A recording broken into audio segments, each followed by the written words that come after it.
అంబేద్కర్ గారు లేకుంటే ఇండియా ఎలా ఉండేదో తెలుసా? ఎస్సీ ఎస్టీ మైనారిటీ పిల్లలకి స్కూల్లోకి ఎంట్రీ ఉండేది కాదు. ఎస్సీ ఎస్టీ మైనారిటీ వాళ్ళు అంటరాని వాళ్ళని ముద్ర వేశారు. ఆడవాళ్ళకి టెంపుల్స్లోకి ఎంట్రీ ఉండేది కాదు. ఆడవాళ్ళకి మాట్లాడే హక్కు ఉండేది కాదు. పేదవాళ్ళని కొట్టి చంపినా అడిగే రైట్ ఎవ్వరికీ ఉండేది కాదు.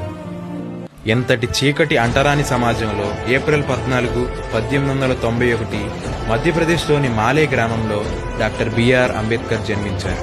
ఆయన ఒక నిరుపేద కుటుంబంలో చిన్న వర్గంలో జన్మించి ఎన్నో అవమానాలు, అపహాస్యాలు ఎదుర్కొని చదువునే ఆయుధంగా మార్చుకుని అంటరానితనాన్ని లేకుండా చేశారు. అన్ని వర్గాల కోసం ఒకే గౌరవం, ఒకే హక్కులు ఉండేలా రాజ్యాంగాన్ని తయారు చేశారు. తనకు ఎదురైన అవమానాలు దేశానికి అవకాశాలుగా మార్చేశారు. నిన్న తల వంచిన వారి కోసం నేడు తలెత్తి చట్టాన్ని 2 సంవత్సరాల 11 నెలల 18 రోజులలో పూర్తి చేశారు.